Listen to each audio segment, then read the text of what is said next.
나는 왜 사랑하는 사람에게 더 날카롭게 공격할까? 밖에서는 누구보다 친절하고 예의 바른 당신, 직장 상사의 불합리한 꾸중에도 거래처의 무례한 요구에도 당신은 미소를 지으며 버텼을 겁니다. 사람들은 당신을 참 성격 좋은 사람, 배려심 깊은 사람이라고 부르겠죠. 하지만 현관문을 열고 들어서는 순간 당신은 전혀 다른 사람이 됩니다. 저녁은 먹었니? 라는 부모님의 평범한 걱정, 혹은 오늘 좀 늦었네?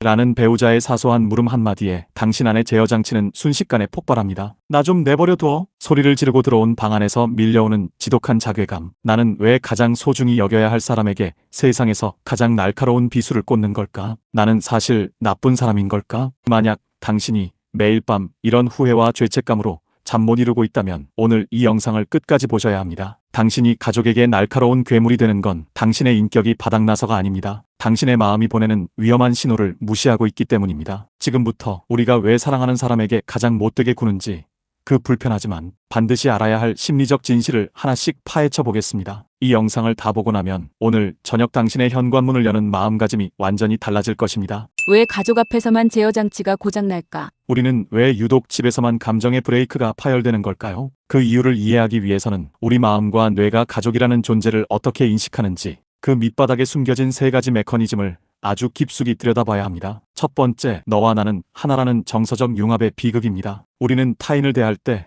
무의식적으로 심리적 울타리를 칩니다. 아무리 친한 친구라도 그 선을 넘으면 불편함을 느끼고 나 또한 상대의 선을 넘지 않으려 조심하죠. 하지만 가족은 다릅니다. 우리는 가족을 독립된 인격체가 아니라 나의 확장된 자아로 인식하곤 합니다. 쉽게 말해 내 팔과 다리가 내 마음대로 움직여야 하듯 가족도 내 뜻대로 움직여야 한다는 착각에 빠지는 겁니다. 심리학에서는 이를 정서적 융합이라고 부릅니다. 상대와 내가 너무 가깝다 보니 분리가 안 되는 것이죠. 예를 들어 볼까요? 길 가던 낯선 사람이 너 옷이 그게 뭐니? 라고 하면 이상한 사람이네 하고 넘기면 그만입니다. 하지만 엄마나 배우자가 똑같은 말을 하면 우리는 참을 수 없는 분노를 느낍니다. 왜일까요? 내 마음에 안 드는 내 모습에 화가 나듯 내 가치관과 다르게 행동하는 가족을 보며 내 몸의 일부가 고장난 것 같은 통제 불능의 분노를 느끼기 때문입니다. 가족인데 이 정도는 내 마음을 알아야지. 우리가 남도 아닌데 왜 내 말대로 안 해?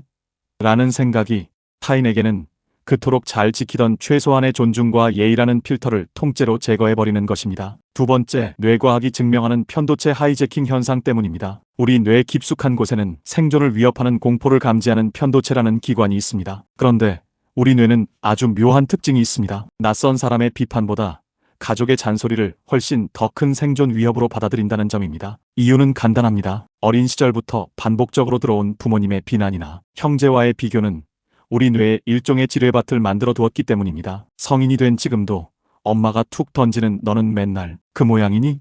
라는 한마디는 뇌 입장에서 단순히 잔소리가 아닙니다. 수십 년간 쌓여온 상처의 기억을 한꺼번에 터뜨리는 비상벨이죠. 이 벨이 울리는 순간 뇌의 이성적 판단을 담당하는 전두엽은 즉시 전원이 꺼집니다. 대신 편도체가 뇌의 통제권을 완전히 탈취하죠. 이것이 바로 편도체 하이제킹, 즉 뇌가 감정에 납치당하는 상태입니다. 이때 당신은 합리적인 어른이 아니라 벼랑 끝에 몰린 어린아이의 상태로 돌아갑니다. 죄송합니다라고 차분하게 대응하던 이성은 사라지고 생존을 위해 공격 아니면 도망이라는 원시적인 반응만 남게 됩니다. 당신의 입이 머리보다 먼저 움직여 폭언을 쏟아내는 건 당신의 인격이 바닥나서가 아니라 당신의 뇌가 납치당했기 때문입니다. 세 번째, 가족을 가장 안전한 쓰레기통으로 오해하기 때문입니다. 우리는 낮 동안 사회라는 전쟁터에서 수많은 감정의 오물들을 뒤집었습니다. 무례한 상사의 지시, 갑질하는 고객의 비난, 무시당한 것 같은 비참함. 우리는 사회적 가면을 쓴 채 그 쓰레기들을 웃으며 꾸역꾸역 삼킵니다. 하지만 기억하세요. 삼켜진 쓰레기는 사라지지 않습니다. 마음속 깊은 곳에 독처럼 쌓여가죠. 사람은 본능적으로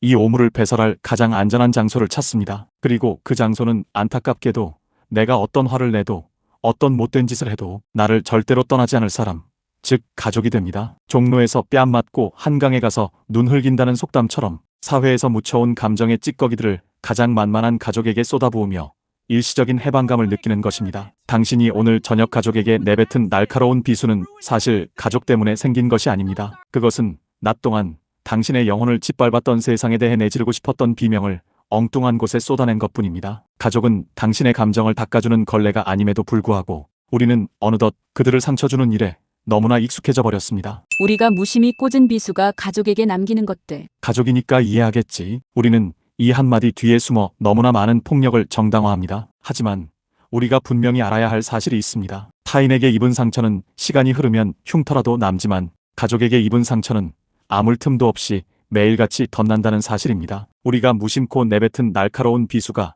사랑하는 이들의 삶을 어떻게 파괴하고 있는지 그 처참한 결과들을 직시해야 합니다. 첫째, 집이라는 공간이 안식처가 아닌 전쟁터가 됩니다. 원래 집은 밖에서 입은 상처를 치유하고 에너지를 얻는 곳이어야 합니다. 하지만 누군가 끊임없이 날카로운 말을 내뱉는 집은 더 이상 안식처가 아닙니다. 가족 구성원들은 현관문을 여는 순간부터 긴장하기 시작합니다. 오늘은 또 무슨 일로 화를 낼까? 어떤 표정을 살피며 비위를 맞춰야 할까?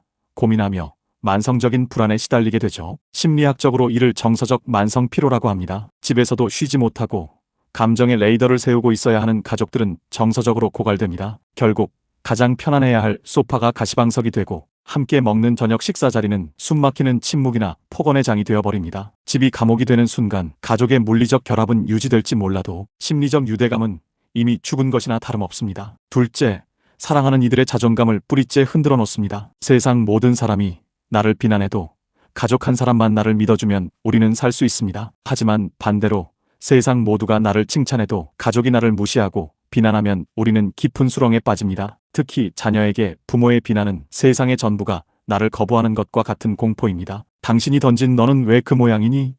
너 때문에 못 살겠다. 같은 말들은 가족의 가슴에 나는 가치 없는 존재라는 낙인을 찍습니다. 밖에서 아무리 당당한 척해도 집에서 가장 사랑하는 사람에게 부정당한 사람은 내면의 힘을 잃어버립니다. 당신의 분노를 받아내느라 가족의 영혼은 서서히 병들고 그들은 어느덧 당신의 눈치만 살피는 무기력한 존재가 되어가고 있을지도 모릅니다. 셋째, 이 상처는 반드시 대물림이라는 비극으로 이어집니다. 가장 무서운 사실은 상처가 그 자리에서 멈추지 않는다는 것입니다. 감정을 조절하지 못하고 가족에게 쏟아붓는 부모 밑에서 자란 아이는 그것을 유일한 소통 방식으로 배웁니다. 아이는 결심합니다. 나는 절대로 우리 부모님처럼 살지 않을 거야. 하지만 슬프게도 성인이 된 그 아이는 자기도 모르게 부모님이 썼던 똑같은 말투, 똑같은 눈빛으로 자신의 배우자와 자녀를 공격하게 됩니다. 뇌에 각인된 분노의 회로가 그대로 전수되는 것이죠. 당신이 지금 끊어내지 못한 그 날카로운 말들은 당신의 자녀를 거쳐 당신의 손주에게까지 이어지는 독이 든 성배가 됩니다. 당신의 비수는 현재의 가족뿐만 아니라 아직 오지 않은 미래의 가족까지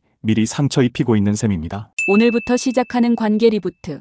내 입에 비수를 거두는 법. 내 문제가 무엇인지, 왜 그런 행동을 했는지 이제 알게 되었습니다. 하지만 마음 공부의 비극은 아는 것과 행하는 것이 너무나 다르다는 데 있죠. 머리로는 알겠는데 막상 얼굴을 보면 화가 치밀어 올라요라고 호소하는 분들이 정말 많습니다. 당연합니다. 수십 년간 굳어진 뇌의 회로를 하루아침에 바꿀 수는 없으니까요. 그래서 오늘부터는 거창한 결심 대신 딱 3가지의 구체적인 장치를 내 삶에 설치해 보겠습니다. 첫째, 현관문 열기 전 1분의 리셋, 감정의 경계선 긋기. 가장 중요한 골든타임은 현관문을 열기 전 1분입니다. 밖에서 묻혀온 감정의 오물들을 집 안으로 들여오지 않으려면 물리적인 차단막이 필요합니다. 집 앞에 도착했을 때 바로 문을 열지 마세요. 차 아니든 엘리베이터 아니든 좋습니다. 눈을 감고 크게 심호흡을 3번 하세요. 그리고 스스로에게 이렇게 말해주는 겁니다. 오늘 밖에서 고생한 건 나고 상처받은 것도 나다. 하지만 내 가족은 그 사람들에게 복수해줄 대상이 아니다. 이제 사회에 가면은 여기서 벗고 들어간다. 이 1분의 의식은 당신의 뇌에 모두 전환 신호를 보냅니다. 밖에서의 전투 모드를 해제하고 집에서의 휴식 모드로 강제 전환하는 것이죠. 이 짧은 멈춤이 당신의 가족을 감정 쓰레기통으로 만드는 비극을 막아주는 가장 강력한 방어선이 됩니다. 둘째, 폭발 직전의 3초 일시정지, 편도체 진정시키기. 가족의 말 한마디에 울컥하고 분노가 치밀어 오를 때 우리 뇌는 납치당한다고 말씀드렸죠. 이때 납치된 전두엽의 통제권을 되찾아오는 유일한 방법은 시간을 버는 것입니다. 말을 내뱉기 전 딱 3초만 속으로 숫자를 세어보세요. 하나, 둘, 셋. 그 3초 동안 당신의 전두엽은 다시 전원이 켜집니다. 그리고 그 짧은 찰나에 스스로에게 딱 한 가지만 물어보세요. 지금 내가 화난 게 정말 이 사람 때문인가? 아니면 아까 밖에서 기분이 나빴던 것 때문인가? 만약 후자라면 그 3초의 멈춤 덕분에 당신은 너는 왜 말을 그따위로 해? 라는 공격 대신 미안한데 내가 지금 밖에서 일이 좀 있어서 예민해. 조금 이따 얘기하자라는 이성적인 방어권을 행사할 수 있게 됩니다. 셋째, 비난 대신 나 전달법으로 말하기. 우리는 보통 너는 왜 맨날 그래? 너 때문에 짜증나라며 상대방을 주어로 공격합니다. 이러면 상대의 뇌도 즉시 전투 모드로 돌입해 전쟁이 시작되죠. 관계를 리부트하려면 주어를 나로 바꿔야 합니다. 당신이 늦게 오니까 내가 너무 힘들잖아가 아니라 당신이 늦으면 내가 기다리는 동안 좀 외롭고 걱정이 되라고 나의 감정을 그대로 전달하는 겁니다. 비난받은 사람은 방어하지만 진심 어린 고백을 들은 사람은 공감합니다. 상대의 행동을 지적하지 말고 그 행동으로 인해 내 마음의 날씨가 어떤지 사실대로 말해주는 연습을 하세요. 처음엔 쑥스럽고 어색하겠지만 이 말투의 변화 하나가 평생 깨지지 않던 가족 간의 불통을 해결하는 마법의 열쇠가 될 것입니다. 당신의 마음도 쉴 곳이 필요했을 뿐입니다. 여러분, 오늘 이야기를 들으며 마음 한구석이 조금 무거우셨을지도 모르겠습니다. 내가 정말 가족에게 너무했나? 하는 미안함이 올라왔을 수도 있죠. 하지만 제가 꼭 드리고 싶은 말씀은 당신은 결코 나쁜 사람이 아니라는 사실입니다. 그동안 당신은 밖에서 정말 치열하게 사셨잖아요. 사회라는 전쟁터에서 남의 눈치를 보고 억지로 웃고 상처받은 마음을 꾹꾹 눌러 담으며 버텨오셨습니다. 그렇게 밖에서 모든 에너지를 다 써버리고 너덜너덜해진 몸으로 집에 돌아왔을 때 당신에게는 그저 아무런 조건 없이 나를 받아줄 안식처가 간절했을 뿐입니다. 가족에게 날카로운 말을 뱉었던 건 사실 당신이 누군가에게 나 너무 힘들다, 나 좀 안아달라고 말하고 싶었던 가장 서툰 방식의 응석이었을지도 모릅니다. 당신의 마음도 쉴 곳이 없어서 가장 편안한 사람 앞에서 참았던 눈물이 화로 터져나온 것이죠. 이제 스스로를 너무 몰아세우지 마세요. 미안한 마음이 든다는 건 당신 안에 가족을 향한 사랑이 여전히 가득하다는 증거니까요. 오늘 밤엔 가족에게 대단한 무언가를 해주려고 애쓰지 않아도 됩니다. 그저 오늘 하루 밖에서 고생한 나 자신을 먼저 토닥여주세요. 오늘 참 애썼다. 집에 오느라 고생했다라고요. 내가 먼저 채워져야 내 곁에 소중한 사람들에게도 따뜻한 기운이 전해질 수 있습니다. 영상이 도움이 되셨다면 구독과 좋아요를 부탁드립니다.